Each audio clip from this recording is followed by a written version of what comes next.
मामा। अब वो मामा ही इसलिए वो ये नहीं समझ पाए कि ये ब्रह्मज्ञानी संत है। तो ब्रह्मज्ञानी संत की बड़ी ऊंची स्थिति होती है और वो सबसे बड़ा ज्ञान है, ये बात वो सत्संग में सुन के उसने समझ ली थी। तो पूछता है नागरदास जी महाराज से कि ब्रह्मज्ञानी हमारी तरह दिखते हैं? बोले हाँ। मनुष्य जैसे होते हैं? बोले हाँ बिल्कुल।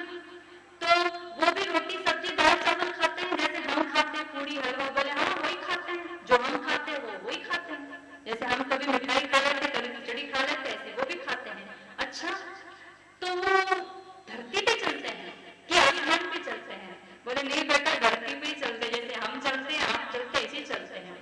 अच्छा, तो उसकी भी दो आंखें दो कान और हमारी तरह ही उसका सब कुछ होता है? बोले हमारी तरह ही सब कुछ होता है, हमारी तरह ही सोता है, खाता है, पीता है, सब कुछ करता है। तो वो पूछता है कि महाराज के आपने उस ब्रह्मज्ञानी को देखा है? और वो क्या बोले कि मैं हूं? बोले हाँ देखा है। तो बोले मुझे भी दिखा दो ना, मुझे भी ब्रह्मज्ञानी संत से मिला दो। बोले अभी नहीं, जब समय आएगा, ज्ञान को सुनते सुनते तेरी बुद्धि जब सूक्ष्म होगी तो तुझे कहीं जाना नहीं पड़ेगा, तो जहां बैठा है वहीं तू दर्शन कर लेगा और वहीं अपने आप में पा लेगा। पूज्य बापू जी कहते हैं कि जब हम शास्त्र पढ़ते थे तो लीलाशाह जी महाराज का हमेशा का नियम था कि कोई भी शिष्य वो शास्त्र पढ़ते और वो सुनते। तो उसमें लिखा है कि ब्रह्मज्ञानी को खोजे महेश्वर, ब्रह्मज्ञानी आप परमेश्वर। तो अपने बापू जी की तो आदत है ही विनोद करने की। तो उन्होंने वो शास्त्र को पढ़ते पढ़ते रुक गए। तो लीलाशाह जी महाराज ने, दादा गुरु ने पूछा कि भाई क्या हुआ, रुक क्यों गए? तो बापूजी बोलते कि गुरुजी वो इसमें लिखा है कि ब्रह्मज्ञानी को खोजे महेश्वर, ब्रह्मज्ञानी आप परमेश्वर। तो वो ब्रह्मा जी को अभी तक ब्रह्मज्ञानी संत नहीं मिले। अगर नहीं मिले तो मैं बता दूं कि सामने ही मेरे बैठे हैं। तो हंस के बोले अरे चुप कर, चुप कर। उन्होंने बात से बोला अरे तू चुप कर, आगे बढ़, आगे बढ़। बोले अभी तक महेश्वर को ब्रह्मज्ञानी नहीं मिले, ब्रह्मज्ञानी को अभी तक महेश्वर खोज रहा है। तो मेरे से पूछे कि धरती पे मेरे सामने बैठे मेरे गुरु जी, यही तो ब्रह्मज्ञानी है और इसको खोजने, उनको खोजने कब तक खोजते रहोगे? शास्त्र में लिखा है। तो जिन ब्रह्मज्ञानी संतों को महेश्वर भी खोजते हैं वो ब्रह्मज्ञानी संत हमारे आपके बीच है, अपने साथ में। तो सारी दुनिया में भी अगर खोजे ना तो ऐसे ब्रह्मज्ञानी संत नहीं मिल सकते। तो हम आप की जो श्रद्धा है ये इतनी व्यक्ति की श्रद्धा एक ऐसी चीज है कि वो उसको परमात्मा तक पहुंचा देती है। आज इतना तो प्रचार हुआ, इतना सब कुछ हुआ, उसके बाद भी जिनकी पक्की निष्ठा थी वो तब भी लगे थे और आज भी लगे हैं और हमेशा लगे रहेंगे। आपको भी कई लोग बोलेंगे कि अरे कौन से बाबा के चक्कर में पड़ गए, अब तो आश्रम जाना छोड़ो।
तुम ये स्त्रियों से दूर ही रहो।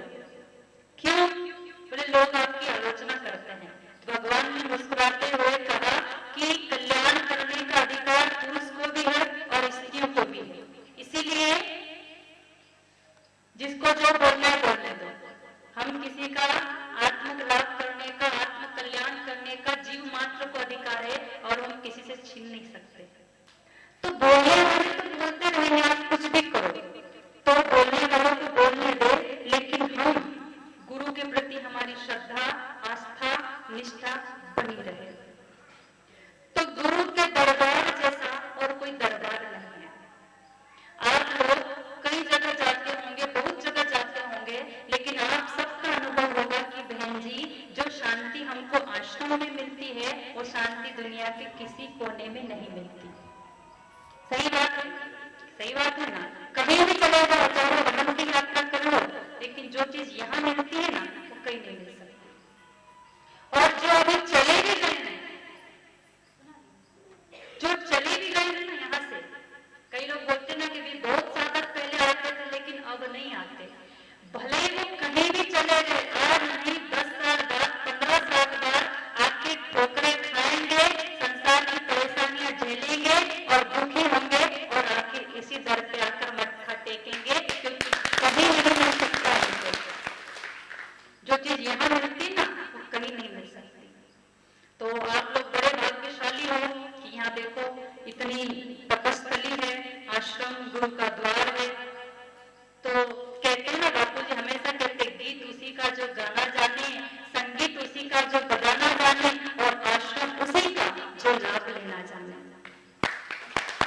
ये आश्रम बापूजी ने आप लोगों के लिए, हमारे लिए बनाया है। बापूजी को क्या, बापूजी तो देखो अभी 6 साल से वहां है, वो कहीं भी रहे, ब्रह्मज्ञानी संतों को फर्क नहीं पड़ता है, लेकिन उन्होंने ये हमारे लिए किया कि भले हमको परेशानी हो जाए तो हो जाए, लेकिन तुम घर परिवार में परेशान होंगे, अशांत होगे, तो शांति पाने के लिए कहाँ जाओगे? इसलिए बापूजी ने आश्रम बनाया।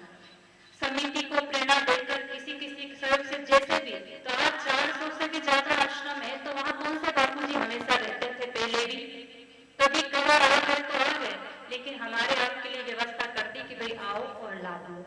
अभी आज के समय में हम किसी से पूछे कि कितने एकड़ जमीन है, सिटी के अंदर में कितना तुम्हारा पास बना हुआ मकान या एरिया है, तो बोलेंगे नहीं बहन जी, हमारा तो बहुत छोटी सी जगह है।